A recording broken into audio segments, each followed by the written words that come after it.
चलो, कल क्या पढ़ा था अपन ने? क्वेश्चंस तो आपने किए नहीं होंगे या ध्यान भूल गए? कर लिए? हाँ, वो अजीब है। वो जिस बार आ जाएगा ना, वो जिस बार आ जाएगा ना, वो इससे समझ लेना, तो मैक्सिमम तो होगा ही नहीं वो। चलो जी, चलो थोड़ा टॉपिक पढ़ लेते हैं, वो आगे नॉर्मलिटी है ना, ये क्वेश्चंस तो मैं करा दूंगा आप। देखो, मैंने बताया था नॉर्मलिटी क्या होती है। Number of gram equivalent of solute present in per litre solution is known as normality. Capital से नोट करते हैं, ठीक है। अब बताओ, जो नंबर ऑफ ग्राम इक्विवेलेंट क्या होते हैं? Weight of solute upon equivalent weight. Equivalent weight क्या होता है? Atomic mass divide by x factor, ये होता है। अब अपने को जानना है कि एक्स फैक्टर क्या होता है, ठीक है। एक्स फैक्टर को अपन अलग अलग नाम से जानते हैं, वैलेंसी फैक्टर और एन फैक्टर और एक्स फैक्टर। आगे बात समझ में? अब देखो समझो, एक्स फैक्टर, जो एक्स फैक्टर है ये अलग अलग निकाला जाता है। एक तो निकाला जाता है एसिड के लिए,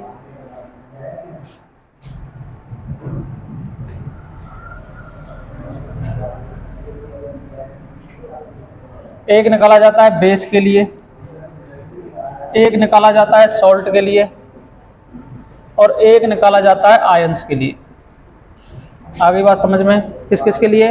acid, base and salt and ions, ठीक है। अब देखो, एसिड के लिए क्या निकाली जाती है? बेसिसिटी। बेस के लिए क्या निकाली जाती है? एसिडिटी, या बोलो एसिसिटी, कोई बात नहीं है, ठीक है। सॉल्ट में अपन देखते हैं टोटल पॉजिटिव चार्ज और नेगेटिव चार्ज। टोटल पॉजिटिव का मतलब या तो टोटल पॉजिटिव चार्ज देख लो या फिर टोटल नेगेटिव देख लो, एक को ही देखना है, दोनों को काउंट नहीं करना है। और आयंस में जो भी एलिमेंट है कैरी चार्ज, जो भी एलिमेंट होगा जितना चार्ज कैरी करेगा उसे क्या बोल देंगे? उसका एन फैक्टर। आगे बात समझ में? अब देखो, एसिड के लिए क्या निकालते हैं? बोलो डोनेट H प्लस, या बोलो एक्सेप्ट OH माइनस। या तो H प्लस को डोनेट कर दे या OH माइनस को एक्सेप्ट कर ले, एक ही बात है ये, ठीक है। बेस के लिए डोनेट OH माइनस या फिर एक्सेप्ट H प्लस, उसे क्या बोलते हैं अपन? एसिडिटी। आगे बात समझ में? टोटल पॉजिटिव या नेगेटिव सॉल्ट में देख लेंगे, और चार्ज जितना कैरी करेगा उसे अपन क्या बोल देंगे? उसका एक्स फैक्टर। आगे बात समझ में? अब देखो समझो, एग्जाम्पल की बात करते हैं। एग्जाम्पल यहाँ आपको पूछे जाएंगे, जैसे मैंने लिखा HCl, HCl लिखा। अब बताओ HCl में क्या होगा? H plus plus Cl minus, ये टूटेगा ऐसे, बोलो ऐसे टूटेगा। तो बताओ कितने H प्लस दिए इसने? एक। तो एक्स फैक्टर कितना आ गया? तो इधर लिख देते हैं यहाँ एक्स फैक्टर, इसका आ गया 1। दूसरा लिया मैंने H2SO4, बताओ इसका एक्स फैक्टर 2, ठीक है। इसके बाद मैंने लिया H4P2O7, बताओ एक्स फैक्टर कितना आ गया? 4। कितना आ गया? 4, क्योंकि 4 H दिख रहे हैं आपको। H3PO4 कितना एक्स फैक्टर आएगा? 3। H3PO3 कितना आएगा? 2। H3PO2 कितना आएगा? बोलो 1, ये आएगा। H3BO3 कितना आएगा? 1, क्योंकि ये 1 OH को क्या कर रहा है? एक्सेप्ट कर रहा है। बाकी स्ट्रक्चर मैंने बनवाई थी उस दिन, ठीक है। इसके बाद में और ये एग्जाम्पल ज़्यादातर पूछे जाते हैं, जैसे HNO3, HNO3 का भी कितना आएगा, 1 आएगा, कोई परेशानी किसी को, ठीक है। जितने एग्जाम्पल पूछे जाते हैं वो सारे लिखा रहा हूं मैं। अब बेस के लिए देखो, इसमें कोई कंफ्यूजन नहीं है। NaOH कितने OH डोनेट कर सकता है, एक OH कर सकता है, तो एक्स फैक्टर 1। BaOH का होल 2 कितने कर सकता है बताओ, 2, तो 2 हो जाएगा। AlOH का होल थ्राइज कितना आ गया, 3। इसके बाद में MgOH का होल 2 कितना आ गया, 2। CaOH का होल 2 कितना आ गया, 2। अर्थात OH वाले केस में तो कोई टेंशन लेना ही नहीं है, जितने दिख जाएं उतना ही क्या हो जाएगा अपना एक्स फैक्टर। आगे बात समझ में। अब देखो नेक्स्ट बात करते हैं सॉल्ट की। किसकी बात करते हैं, सॉल्ट की। अब देखो सॉल्ट में NaCl आ गया। अब बताओ Na प्लस और Cl माइनस, एक को ही काउंट करना है, किसी को ही कर लो आप, तो कितना आ रहा है एक्स फैक्टर, 1 आ रहा है। Na3PO4 बताओ एक्स फैक्टर कितना आएगा, ये किस में टूटेगा बताओ, Na plus 3Na plus plus PO4 3 minus, ऐसे टूटेगा क्या, बोलो। अब बताओ या तो पॉजिटिव को काउंट कर लो या नेगेटिव को, एक को काउंट करना है, तो बताओ एक्स फैक्टर कितना आ गया, 3।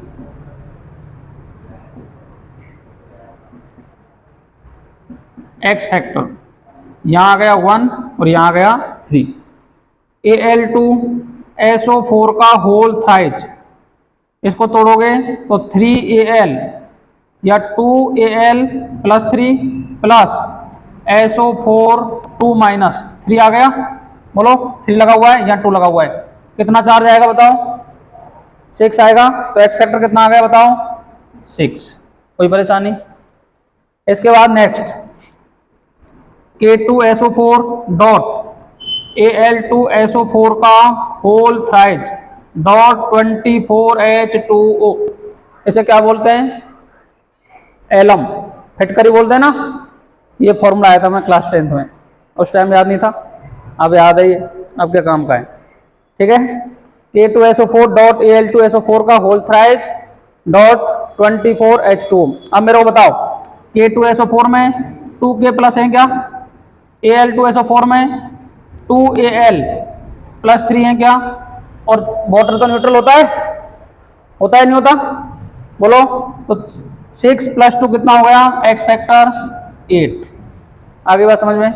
नेक्स्ट KCl डॉट MgCl2 और कुछ H2 वाटर का 2, तो बताओ चलो इसका निकाल के बताओ कितना आ रहा है एक्स फैक्टर।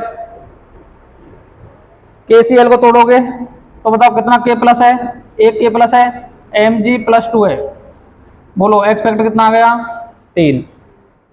कर लोगे काउंट ऐसे, कोई परेशानी थोड़ी है, ठीक है। चलो ये कोई परेशानी की बात नहीं है, इसमें से याद हो जाएंगे तुम्हें।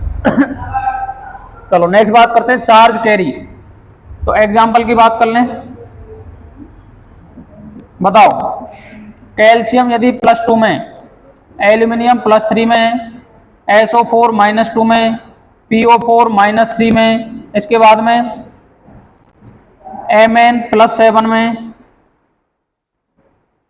चलो इसको छोड़ो, अब मेरे को बताओ कैल्शियम +2 में है, तो मैंने कहा जितना चार्ज दिख जाए वही क्या हो जाएगा, उसका एक्स फैक्टर हो जाएगा। अब बताओ कैल्शियम +2 में तो एक्स फैक्टर 2, एल्यूमिनियम +3 में तो एक्स फैक्टर, SO4 -2 में तो एक्स फैक्टर, PO4 -3 में तो एक्स फैक्टर, बोलो 3, ठीक है। अब मेरे को बताओ, मैंने कहा Mn +7 से कन्वर्ट हो रहा है Mn +2 में।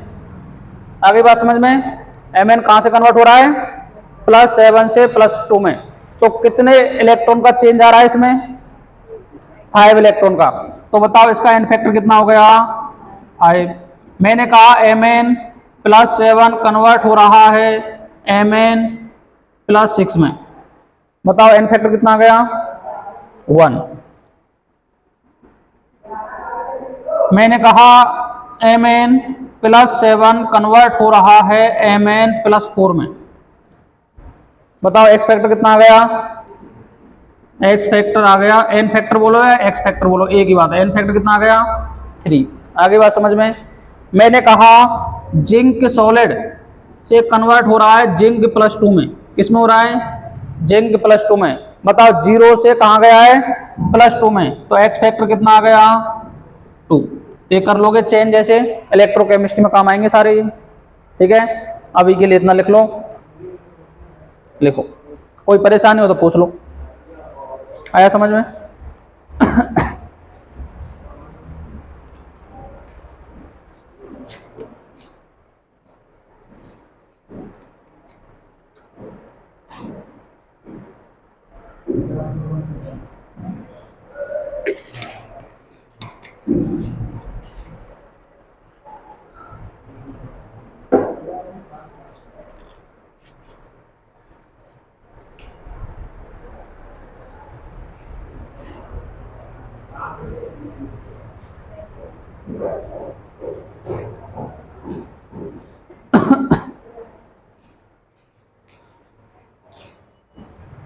उसमें बैठ जाओ, हम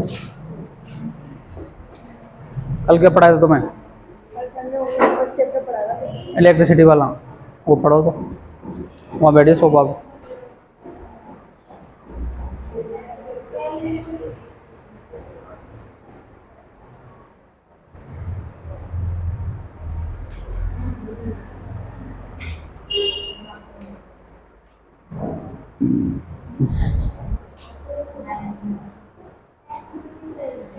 हाँ भाई आ रहा है समझ में।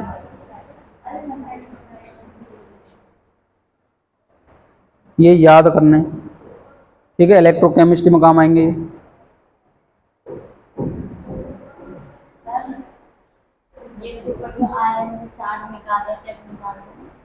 ये नहीं आता, केमिस्ट्री में नहीं पढ़ा आपने क्लास 9th में केमिकल फॉर्मूला फॉर्मेशन।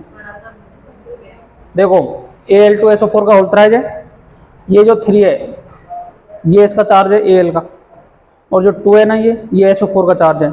जब अपन क्या करते थे, एक बार लेते थे पॉजिटिव, एक बार लेते थे नेगेटिव, दोनों के चार्ज ऊपर लिखते थे, दोनों को क्रॉस मल्टीप्लाई करते, पॉजिटिव वाले को नेगेटिव के पैरों में और नेगेटिव वाले को पॉजिटिव के पैरों में, तो भेज दिया।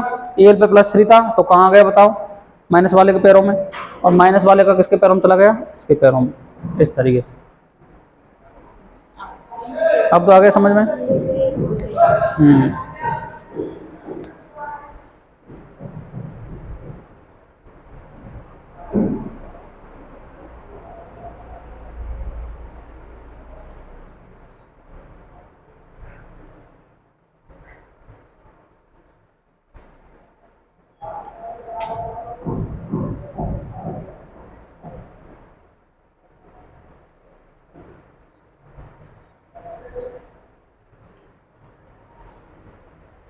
अब इसमें एक टर्म और बच जाती है फॉर्मेलिटी, पर उसके क्वेश्चन आते नहीं है। वो एक तरीके से जैसे मान लो आप, वो मोलरिटी की तरह काउंट होती है, लेकिन वो आयनिक कंपाउंड के लिए यूज होती है।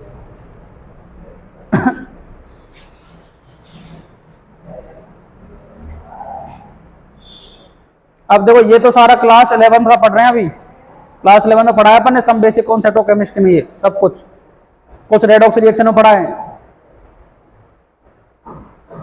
ये तो वही है क्लास 11th का। अब ये नहीं कहना कि बाहर से, ये पूरा एनसीईआरटी में दे रखा है अपनी में, क्लास 11th वाली में।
ये जो KCl और MgCl2 ना, इसको कार्नेलाइट बोलते हैं। क्या बोलते हैं?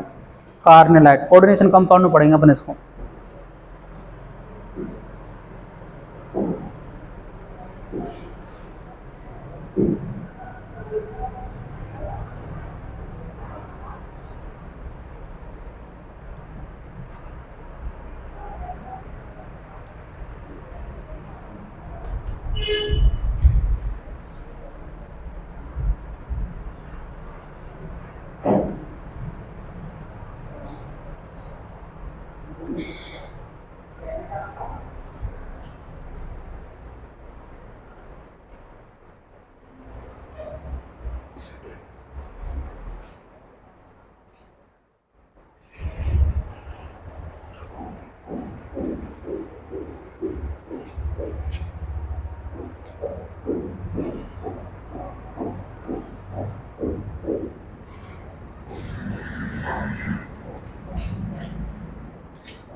लिख लिया?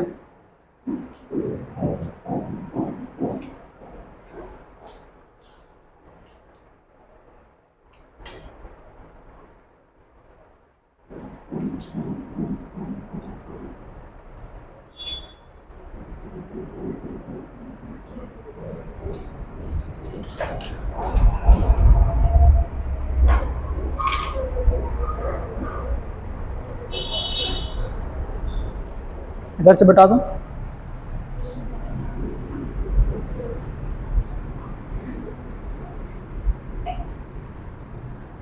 चलो एक एग्जांपल की बात करते हैं। आप मेरे को उसमें एक्स फैक्टर फाइंड करके बताओ। ये लिख लिया है सब तूने?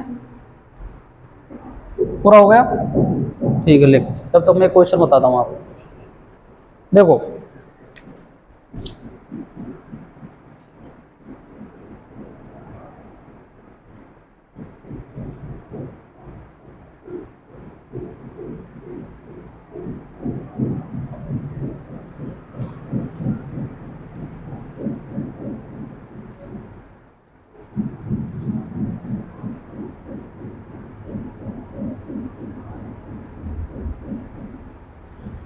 इसका नाम है एनिलीन। क्या नाम है? एनिलीन। इसका नाम क्या है? नाइट्रोबेंजीन। ठीक है। अब देखो, एनिलीन से बनाना है नाइट्रोबेंजीन, लेकिन मैंने उल्टा लिखा है इसको, नाइट्रोबेंजीन, क्योंकि नाइट्रोबेंजीन से रिएक्शन एक्चुअल में ऐसे होती है। नाइट्रोबेंजीन का जब रिडक्शन कराते हैं ना, तो अपने को क्या मिलता है? एनिलीन। आगे बात समझ में? अब मुझे फाइंड करना है, एक बार जेई में आया हुआ क्वेश्चन है ये, जेई ने पूछ लिया। आपको फाइंड करना है इसका एक्स फैक्टर कितना आने वाला है। तो समझो, बताओ, ये है कार्बन, ये कार्बन है, और यहां भी ये भी कार्बन है। ये तो है कार्बन, ठीक है। अब मेरे को बताओ नाइट्रोजन में और कार्बन में इलेक्ट्रोनेगेटिविटी किसकी ज्यादा है? नाइट्रोजन की, FON सबसे ज्यादा, फ्लोरीन की, फिर ऑक्सीजन की, फिर नाइट्रोजन की। तो बताओ जब सिंगल बॉन्ड के द्वारा कोई भी जुड़ा हुआ है तो यहां लेगा +1, तो यहां कितना आया इसकी वजह से -1 आ गया क्या? बोलो। More electronegative atom gets negative charge and less electronegative atom gets positive charge. अब बताओ जब कार्बन से ज्यादा इलेक्ट्रोनेगेटिव इसकी ज्यादा है तो हाइड्रोजन से भी ज्यादा होगी कि नहीं होगी? तो हाइड्रोजन पर आया +1, तो इस पर आया माइनस, इस पर आया +1, इस पर भी कितना आया माइनस। एक्चुअल में कितना आ गया बताओ? -3 आ गया क्या? बोलो भाई, आ गया। अब देखो नाइट्रोजन और कार्बन में से इलेक्ट्रोनेगेटिव किसकी ज्यादा? नाइट्रोजन की, तो इस पर पॉजिटिव आ गया क्या? ठीक है। अब नाइट्रोजन में से और ऑक्सीजन में से किसकी इलेक्ट्रोनेगेटिव ज्यादा है? ऑक्सीजन की। तो 2 बॉन्ड बना रखे हैं तो -2, तो इस पर कितना आ गया? +2। आया नहीं आएगा? यहां ऑक्सीजन जुड़ा हुआ है कोऑर्डिनेट बॉन्ड से। कोऑर्डिनेट बॉन्ड का मतलब है कि दोनों इलेक्ट्रॉन नाइट्रोजन ने ही दिए, तो जो इसका एरो का आगे वाला मुंह है उस पर जाता है -2 और पीछे वाले पे कितना आता है? +2। कोई परेशानी? आया? पूरा काउंट करो, 2 और 2 4, 4 में से एक गया तो एक्चुअल में +3 आ रहा है कि यहाँ?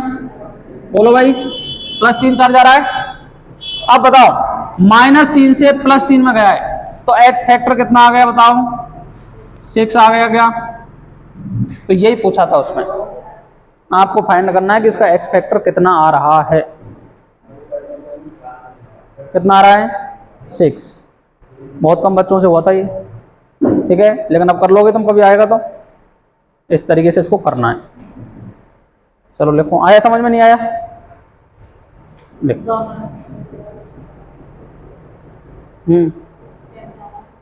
-3 से +3 में जाना है आपको, तो -3, -2, -1 कैसे कैसे आ जाओ? तो +3 से -3 में आ जाओ, सेम ही है।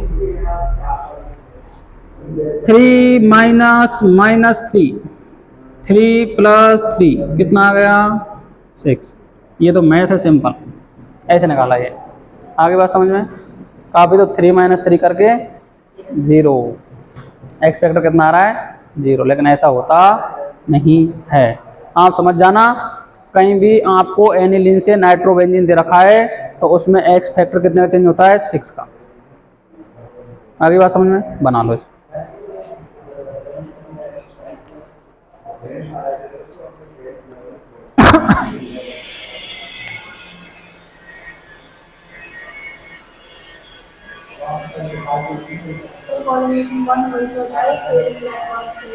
हाँ, दोनों इलेक्ट्रॉन को एक ही करता है बस शेयर। अब देखो इसमें बताऊं, ये जो कोऑर्डिनेट बॉन्ड क्यों बना पता है तुम्हें? नाइट्रोजन के ऊपर है लोन पेयर, ऑक्सीजन के ऊपर है 6 इलेक्ट्रॉन। ऑक्टेट कंप्लीट करने के लिए कितने इलेक्ट्रॉन चाहिए? 8। कितने चाहिए? 8। अब दोनों इलेक्ट्रॉन यही दे देगा तो ऑक्सीजन का ऑक्टेट कंप्लीट होगा कि नहीं होगा? और नाइट्रोजन का ऑक्टेट तो कंप्लीट है ही। ये टेंडेंसी 2-3 ही एटम में होती है बस, ऑक्सीजन, नाइट्रोजन, कार्बन। कार्बन नहीं देता कभी भी, ऑक्सीजन और नाइट्रोजन में होती है ये, क्योंकि इनके ऊपर होते हैं लोन पेयर।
और क्वेश्चन को इसमें आगे यही बंदा इसमें आई है। कल एक बच्चा आए, 2 आए बच्चे, वो बोल रहे CBSE का पढ़ना है अपने को। तो मैंने कहा अपन तो उससे भी ऊपर पढ़ाते हैं, नेट का पढ़ाते हैं। नहीं नहीं, हमें CBSE का ही पढ़ना है, क्योंकि सिलेबस पूरा सेम है। बच्चों को ये नहीं पता CBSE का क्या पढ़ना है, NCERT क्या पढ़नी है, RBSE। अब जो NCERT में दे रखा है ना, इसको पढ़ लो भाई, इसी से सब कुछ है। यही समझ में नहीं आती ज़्यादातर को।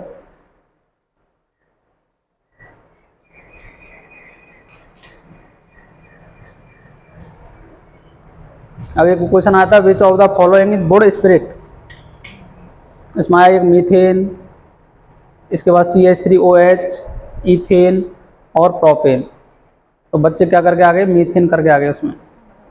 अभी पेपर दे रहा था मैं, तो उसमें मीथेन करके, और वो अड़े जाए कि नहीं मीथेन होगा। अरे मैंने कहा भाई इसमें कार्बिनॉल बोलते हैं इसको, CH3OH। जब नए नए गेट लेके आते हैं ना अपन लकड़ी वाले, तो एक अजीब सी स्मेल आती है उनमें से, तो इसलिए उनका नाम क्या पड़ गया, बोर्ड स्पिरिट। क्या पड़ गया? हाँ, चलो जी लिख लिया। चलो अब क्वेश्चन कर लेते हैं नॉर्मेलिटी के, फिर अपन आगे बढ़ेंगे। आगे बढ़ने का मतलब है कल अब इस चैप्टर के अंदर अपन चलेंगे, ठीक है। देखो, calculate calculate normality, calculate normality, calculate normality for 3m solution of 3m solution of H3PO4 H3PO4। कितना m दिया है मैंने? 3m, ठीक है। तो ए ऑप्शन लिखो 12, बी लिखो 9, सी लिखो 6 और डी लिखो 8 और पीछे लगा लो n।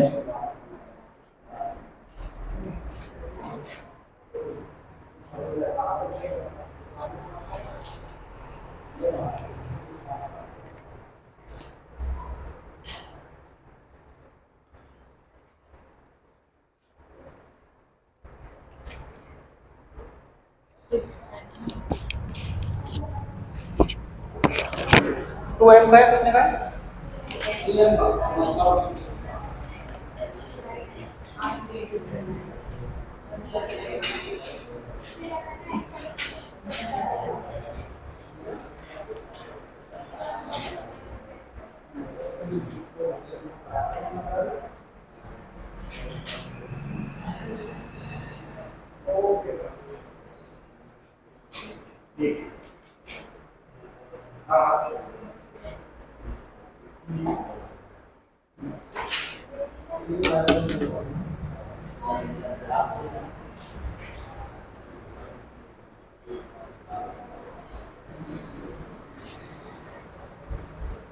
चलो भाई, कितने लोगों से हो गया ये? किसी का 6 भी आया था हैं? देखो, आपको पता है n equal to capital M into x factor, सीधे चला जाएगा इससे। बोलो m कितना दे रखा है? 3 दे रखा है। H3PO4 का एक्स फैक्टर कितना आएगा? 3, तो कितना आ गया? 9n। अभी बात समझ में? ये ऑप्शन भी मैंने इसी तरीके से दिए हैं। यदि आपको दे H3PO3, तो एक्स फैक्टर कितना होगा इसका? 2 होगा क्या? 2 होगा, तो 6 वाला ये हो जाएगा, ठीक है। अब इसमें 3n देते तो हो जाता वो H3PO2 होगा, तो इसका 1 आएगा, तो इसका 3n ही आ जाएगा। आगे बात समझ में? इसी के कन्फ्यूजन होते हैं ये, इसलिए क्वेश्चन आपको दिया है। आगे बात समझ कर लोगे ऐसे क्वेश्चन आएंगे। n आ गए ना, ग्राम इक्विवेलेंट पर litre.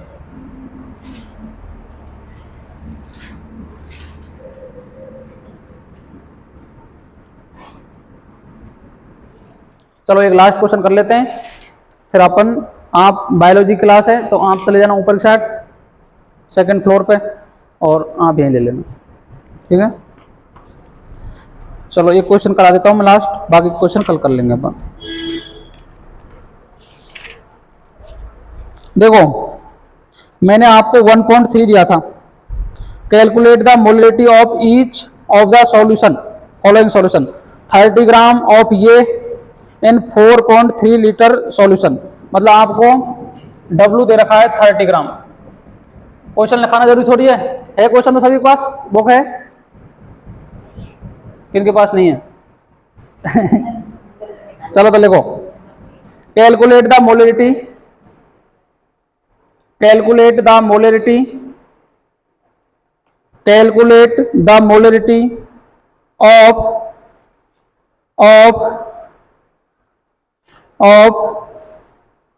each of the following, each of the following solutions, of the following solutions. A है 30 gram of 30 gram of CONO3 का होल 2 डॉट 6H2O। इसका कोबाल्ट का कितना होता है? 58 होता है क्या एटॉमिक वेट? 58 या 59 होता है? 58 होता है ना? हाँ, एक बार देख लेना क्योंकि मेरे को थोड़ा दिमाग में से निकल रहा है कोबाल्ट का।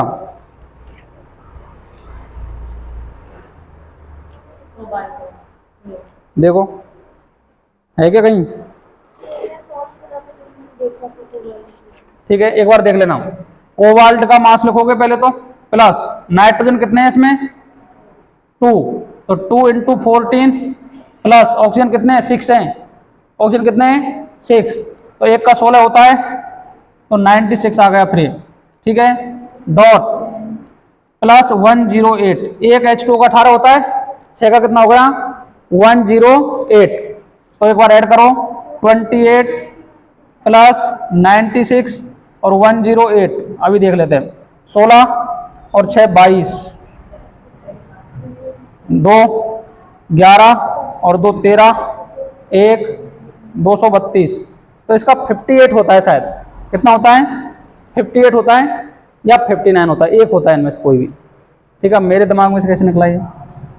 तो 58 लगाएं तो 0 और 8 9 और 290।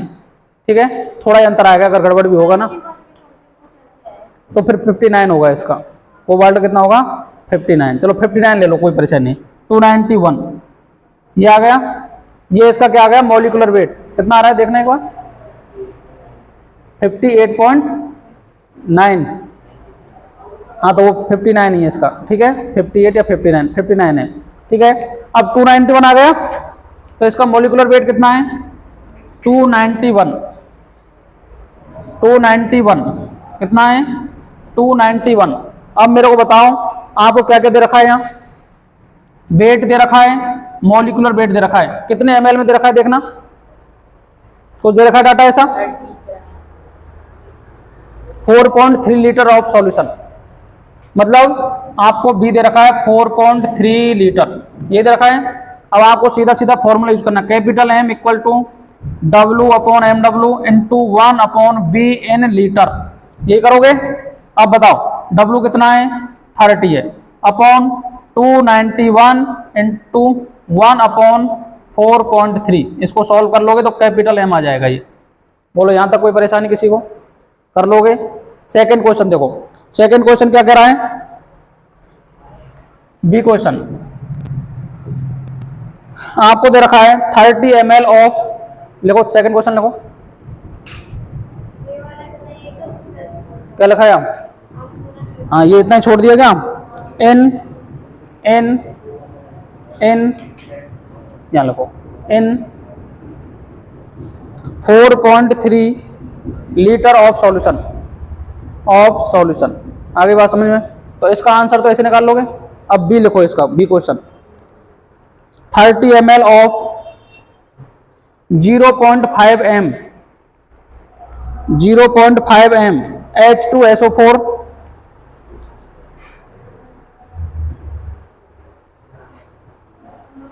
diluted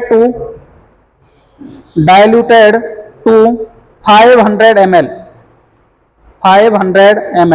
अब आपको इसमें भी मोलरिटी फाइंड करनी है, तो मतलब मेरे को B1 कितना दे रखा है भाई?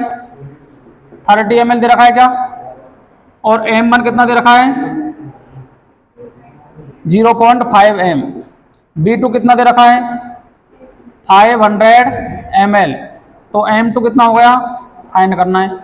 तो M1 B1 equal to M2 B2, M2 find करना है तो M1 B1 अपॉन B2 ये आ जाएगा।